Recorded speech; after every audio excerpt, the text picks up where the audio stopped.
What's up, YouTube? So in today's video, I'm going to be covering why most people fail in sales, and I think this can be extrapolated to life in general. So if you're the kind of person that's wondered why working harder than everybody else around you, you're doing all the right things, but you just can't quite hit that breakthrough, whether that's a financial goal, career goal, sales goal, self-development goal, then this is for you. In this video, the goal is practicality. So let's get into it.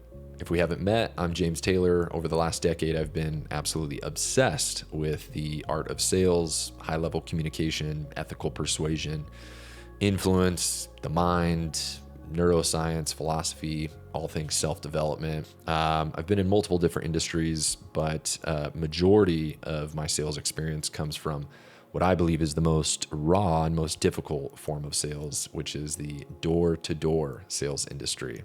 I did that for 8 years, and although I don't do it anymore, I'm really grateful for what it did for my sales ability, just me as an entrepreneur. I've done okay for myself as a salesman over the last 10 years. It did not start that way. In 2017, I was a broke college basketball player, just trying to support himself to get by. And I think it was Brian Tracy that says a lot of salespeople, you don't get into sales. A lot of the time you fall into sales. And that was me for sure. I was broke. I was working in a warehouse at the time. I hated it. Long story short, man, did I learn that if you don't know what you're doing in sales, it is brutal, especially door to door. My first 2 weeks, I got my ass handed to me. I'm seeing some of these guys selling, and it almost made me more frustrated because I'm looking at these dudes and I'm thinking to myself, if this dude can do it, if this dude's going out there and selling, how the hell am I not? I was working my ass off, but it just wasn't working.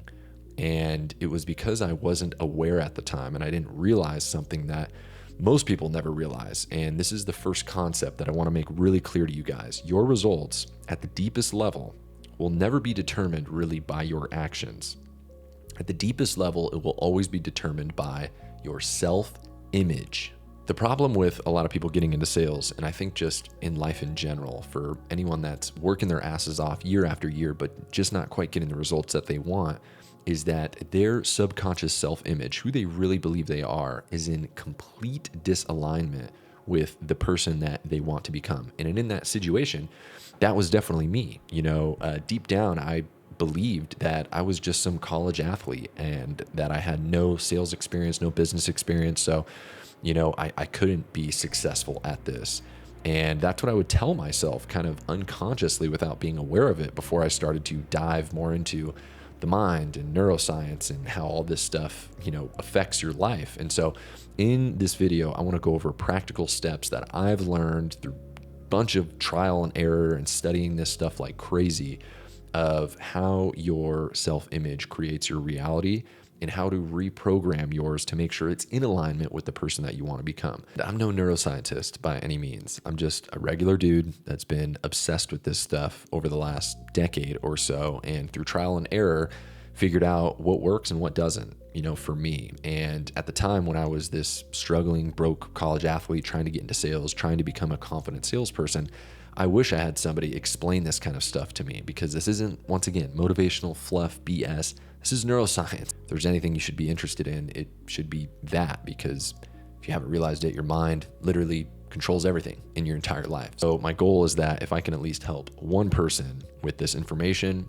then mission accomplished. So the first thing I want to cover is that your self-image, you need to realize, is like the inner operating system that you run on. Like how you have a operating system on your computer, an iOS on your iPhone.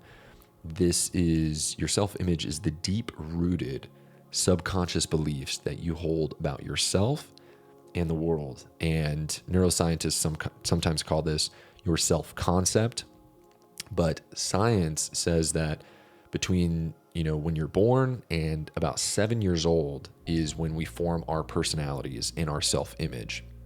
When we're babies, our subconscious mind is wide open. We're like sponges. We just absorb everything. That's why typically a lot of us end up liking the same food as our families, having the same political beliefs as our families, liking the same music and liking the same things, and what our definitions are of what's good and what's bad. Our perception on money. relationships, love. I mean, a lot of the time it's from the people around us and what we're exposed to in these years. So you can apply this to any area of your life, but let's say we're talking about sales. If subconsciously your self-image tells you that, you're not the type of person that can be good at sales, you're not a good enough communicator, you're not extroverted enough, you're not a high energy type person, you've never had any sales experience, you don't have any business experience, so how could you be good at it? These are some of the things that I held about myself, some deep-seated beliefs that I held about myself unknowingly that was preventing me from any kind of success, even though I was working my ass off. If you hold these beliefs about yourself, then your mind, through a few different systems that we'll talk about, will literally filter reality to confirm that belief. Your mind wants to make you feel like you're right. If you believe deep down that you can't be good at sales, then your rejections will feel 10 times worse. You'll make them 10 times worse than they actually were. Even if you get a sale, you will tell yourself, oh, I just got lucky. That was just right timing. That wasn't me. This all happens kind of unconsciously. Your habits, of course, will reflect this. You'll form habits that don't lead to being a good salesperson to confirm this belief in your self-image. Think of it like putting on, they say rose-colored glasses. When someone's in love, right? They say, people get rose-colored glasses. They see the beauty in everything. What we're talking about here is perception, and self-image controls your perception.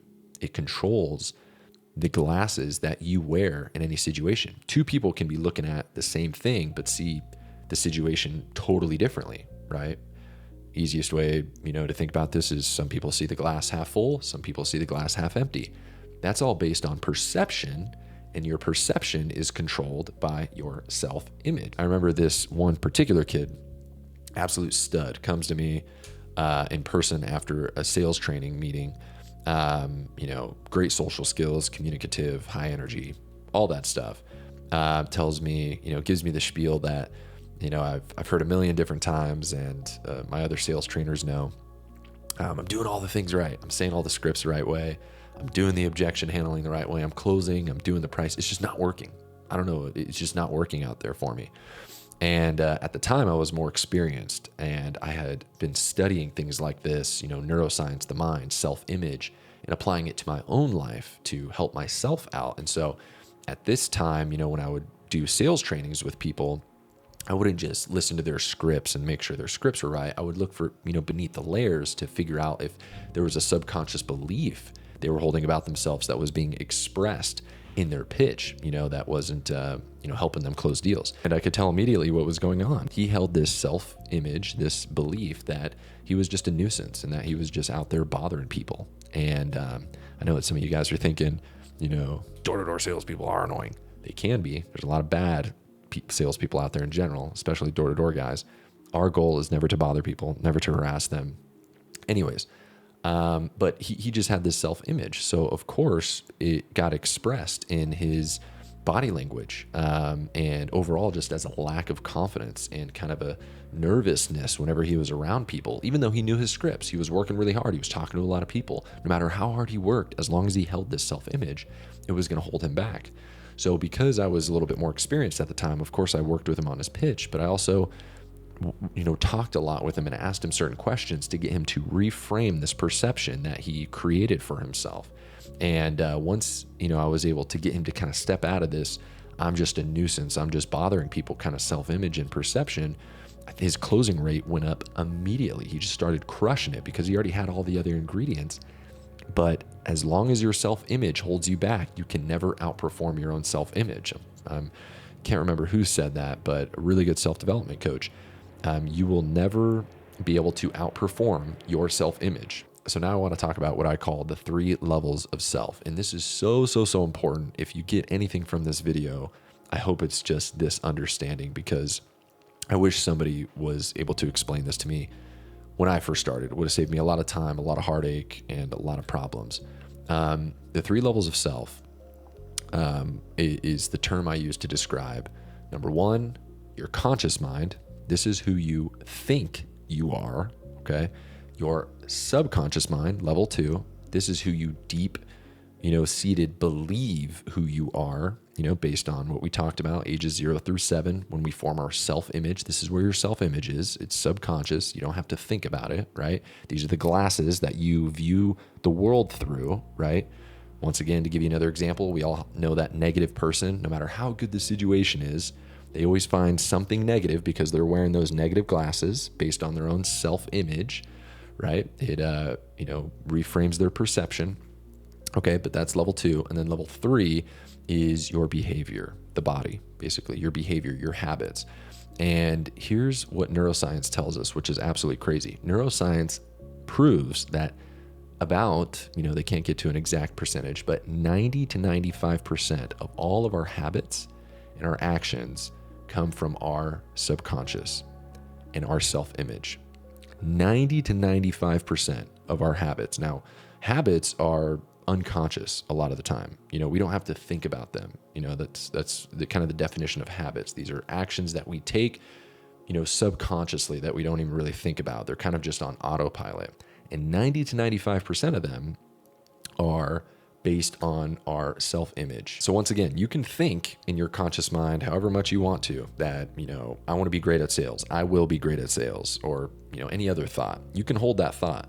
But as long as your subconscious, your self-image tells you that you're not the kind of person that does well at sales, people from your family typically don't do well in business, you're just not that kind of person. As long as you have this deep-seated belief, then your level 3, your behaviors and your habits will always be expressed based on the subconscious. You will never be able to outperform your subconscious mind. It just won't happen. The example I love is somebody trying to change the temperature in their house by yelling at the thermometer as opposed to adjusting the thermostat, right? The thermometer is your conscious mind, right?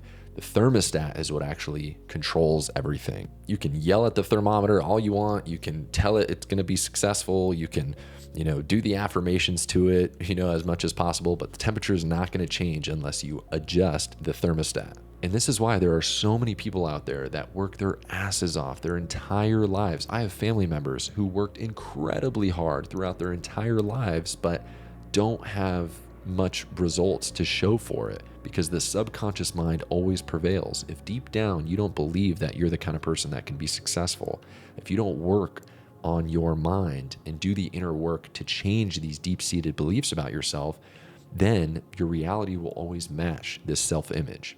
So now let's go into greater detail, the neuroscience, so I'm not bullshitting with any of this stuff. And do your own research on this, but there's a part of your brain called the RAS, the Reticular Activating System.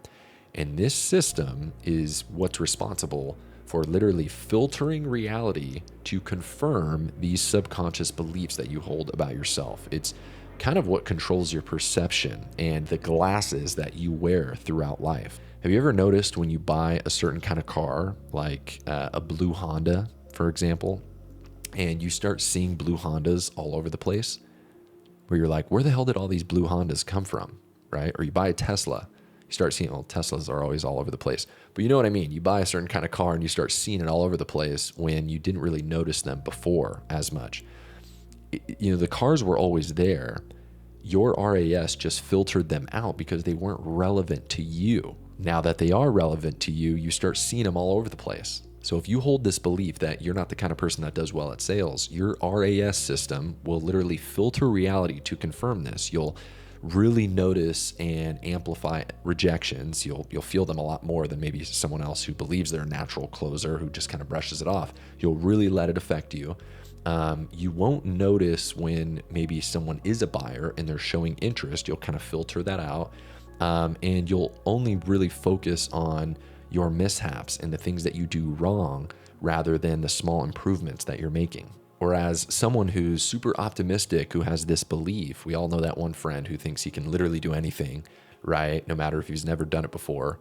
But, if you have this, thought that, I can figure this thing out, all I need is a little bit of time and I'll be a natural kind of closer. I'm the type of person that does well at everything that I do. I got family members that are in business, so if they can do it, I can do it. And you really believe this about yourself deep down, then, you're going to notice any kind of improvement that you're making. You're going to see every single person as an opportunity to close a deal. You're just going to see the glass half full in every situation. Same situation, different self-image, so different results. now I want to go over some practical steps that I've found for myself that have, allowed me to reprogram some of the limiting beliefs that I held about myself and kind of reframe this, self-image that I have about me and the world. Step one is you need to become familiar with and actually become conscious of your self-image and the beliefs that you hold about yourself and the world. So I recommend sitting down, getting a pen and a piece of paper, and honestly, with complete honesty, right? That's the key here. Answer the following questions. Number one, when it comes to blank, I am someone who, and you can fill in sales here or any other area of your life that you want to improve in. Number two, people like me usually, and just fill in a few things that come to mind. And number three, I'm the type of person who, just start writing down what comes up for you naturally when thinking deep about life and yourself, what you believe about money, love, the concept of happiness. If you're the kind of person who deserves happiness, if you're the kind of person that deserves success, and so on and so forth, what you're capable of, what you're not capable of, just start writing down and really get deep with yourself. And what you're doing is you're becoming, you're connecting more with the deepest parts of you, your self-image. And a lot of people don't even take the time to do this. So definitely, sit down and be honest with yourself. I recommend looking, doing some reflection on the three different major areas of your life: health, wealth, and relationships. These are your current operating beliefs. Two is you want to challenge these beliefs. This is so important because people go their entire lives without questioning some of these beliefs that they hold about themselves and the world. Someone might think that money is the root of all evil, right? And they never sit down and think to themselves, why do I believe that? Who gave me that belief? Is that actually true? They just go their whole lives wearing those glasses, money is the root of all evil, and then they wonder why they struggle to make money, right? So challenge these and ask yourself the following questions. Why do I believe this about myself? Why? Where did this belief come from? Was it my parents? Was it my friends? Was it a random teacher who told me this growing up? That one douchebag in high school, right? That one bully who told me, I would never be successful or whatever. Where did these beliefs come from, right? A lot of the time it's not from you. Number three, what evidence proves this to be absolutely true? And what you'll realize as you do this process is that a lot of these beliefs that you hold about yourself and the world are complete bullshit. They're just bullshit beliefs that you ran with kind of on autopilot that were part of your subconscious mind because you never became aware that you actually had these beliefs, and you start to realize how it affected every single different area of your life. For example, if you're the kind of guy who thinks that all girls have bad intentions, they just want to take your money, none of them actually love you, then once again, your reticular activating system, the blue Honda, you'll start seeing blue Hondas all over the place. You'll confirm this. When a good girl comes into your life, your RAS will literally filter them out. You won't even notice them, or you won't see the opportunity to connect with them, right? And you'll start seeing all these girls that do confirm that belief, where you see, I told you so, right? You'll start seeing blue Hondas all over the place. And of course, this will have a deeply negative impact on your love life as long as you hold this subconscious belief. And the problem is that there's a feedback loop here. Because you hold these negative beliefs, then you're never going to notice any good girls, right? The blue Hondas, you're not going to notice any good girls out there. You're just going to see all the bad girls that confirm this belief because your RAS system works like that. And then there's a feedback loop where you say, see, I told you so. And it reinforces this belief even more. You see the problem here. So when you start to challenge these beliefs, you'll think to yourself, why the hell did I believe this for so long? All right, step 3, design your highest self. You need to get really clear on the person that you want to become. What do they do? What do they believe? How do they act, right? What do they think about? So now I want you to describe and write down statements that represent this ideal person that you want to become, your highest self. For example, I am someone who naturally connects with people, and I am a natural salesman. I am someone who creates value in every conversation. I am the kind of person that everybody loves talking to and feels good to be around. I am someone who people trust and want to work with. You want to make these statements specific and believable, of course. Step number 4, you need to start stacking evidence that supports the fact that you can become this kind of person. So you want to reflect on things in your life that prove that you already are this kind of person, or that you can become this kind of person. For example, I've spoken on several stages throughout the years for sales conferences and giving presentations and whatnot. And I've always loved doing sales trainings for our sales teams that are usually like 60 to, like I said, 100 guys. And when I first started getting on stage years ago, I had this deep-rooted belief that, people didn't like listening to me, and that I wasn't a valuable speaker, and people never learned anything from me and weren't inspired by me. Even though, I felt like I was a pretty confident communicator and presenter, I just had this deep-rooted belief in my self-image, and I became conscious of this and how it was affecting me. And it took me facing my fear, getting up there and really doing the best I could, and stacking evidence from people coming up to me saying, dude, that was awesome. I learned so much. This, like those things that you said were so amazing. Like, you're an incredible speaker. It took me taking those experiences, writing them down and holding on to them somewhere and rereading them back to me to change this part of my self-image and, get rid of the bullshit belief that I had about myself that I'm not a good speaker. Now, some of you are thinking, but I don't have any evidence to support this new belief about myself that, for example, your higher self, you wrote down, I am ultra successful. Maybe you're not right now. The key here is that you need to start creating that evidence and working to create it. And as time goes on and you stack these small pieces of evidence that you are successful, and you are that kind of person, or you're at least moving in that direction, you'll change this subconscious self-image. And your identity will slowly start being in alignment with the person you want to become. And as time goes on, you'll slowly but surely become that person, not just mentally, but physically.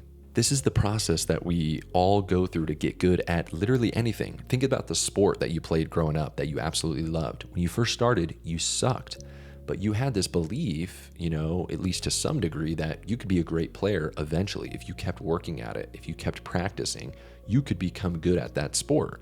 And as time went on, all of a sudden you blink, you're on varsity and on your high school team, and you're all of a sudden a good player. It's because as time went on and you held that belief in your head and you worked towards it and you started stacking evidence and getting better at that sport, your identity more and more aligned with that person you wanted to become. And that's where step number 5 comes in, using the actor's technique. Now, this comes from philosopher William James, who was at Harvard, but he coined the term the actor's technique, which put simply is basically you starting to think and act like the person you want to become.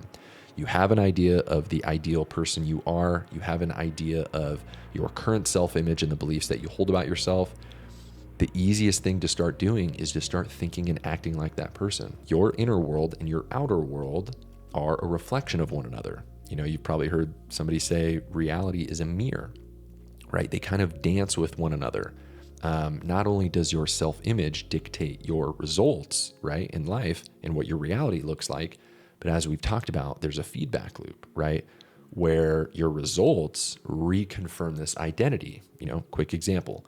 I'm not the kind of person that, is good at making money, right? You believe this, so your actions reflect it, because your actions are always a reflection of your subconscious self-image, right? Because your actions reflect this, you're obviously not going to make any money. And then when you don't make any money, you say, see, I told you so. I'm not the type of person that's good at making money. And it just is this vicious cycle, right? So your environment also affects your self-image. That's something to keep in mind here. And that's why it's really important to become aware of the type of people you're surrounding yourself with and the environment that you're in every day, right? If you're surrounded by a bunch of negative people every single day, that's going to have an effect on your self-image, right? If you're around a bunch of positive people, that's going to have effect on your self-image, right? Just you becoming conscious of how you act and embodying those actions, using the actor's technique to just start acting and doing and adopting the behaviors and the habits of the person you want to become, then that will have an effect on your self-image, and your self-image will slowly start to become that person that embodies those actions. A life-altering question that I've created a habit of always asking myself every single day, multiple times throughout my day, is this: what would my highest self do in this situation? Asking myself that question has been the predecessor for so much of my success. Facing my fears, right? Accomplishing goals. It's part of the reason why I'm even recording this video and starting to do YouTube videos. Create the habit of asking yourself that question constantly. What would my highest self do in this situation? You wake up, you want to hit snooze. What would my highest self do in this situation? Get up. You don't want to go to the gym. What would my highest self do? The person that I want to become do in this situation? They'd go to the gym. I'm going to go to the damn gym. I don't want to post that piece of content because I don't want to look cringy. What would my highest self do? Well, my highest self would post the damn piece of content. So you do it. Now, of course, you can't be perfect with these things, right? You're still going to be scared and you're going to hold yourself back. But if this could have an effect on at least a percentage of your habits, that will have an effect on your self-image, because once again, your environment and your self-image, they dance with one another. Your self-image affects your reality, and your reality affects your self-image. Getting back to when I first started in sales, I didn't realize what I was doing, but as I kept trying and told myself, I'm not going to quit after going 2 weeks, not making any sales, busting my ass in the heat all day, what happened over time is I started to change my self-image. I started to stack evidence by constantly training, constantly figuring out what worked and what didn't work, slowly getting little results, telling myself, I can do this. If these guys are, doing it, I can. I started to change my self-image that I could become a good salesperson. And so I started to notice little pieces of evidence that I was stacking. I'd get a little sale here and there, right? I had, all of a sudden 2 sales in one day. As my self-image changed, it started to express in my habits and my behaviors, the third level of self. I started to become more confident when I was with prospects. And because my actions changed, my results started to change. And as my results changed, it reaffirmed this new identity in my head. They both affect one another. Reality is a mirror. And that identity shift from being a broke college athlete that's, not the type of person that's good at sales because I had no sales experience, I had no business experience, over time, through small pieces of evidence that I stacked, is what led to almost now my decade-long sales career and doing all right for myself. I was the #1 producing rep on that team for years, year after year after year, while running massive sales teams.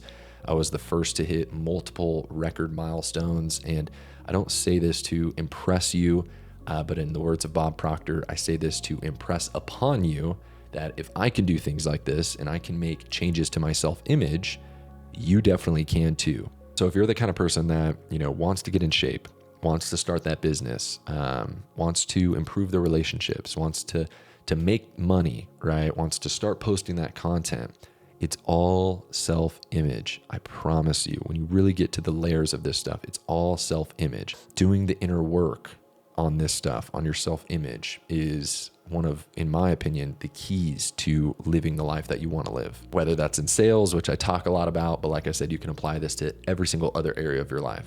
The challenge I propose to you, my friend, is to find 10 to 15 minutes to sit down, get a pen and piece of paper, and really try to connect with the deepest parts of you and take yourself through step 1 through 5 of, the self-image reprogramming that we just talked about, and really get clear on the beliefs that you have, the beliefs that your highest self has, and use the actor's technique to start embodying that.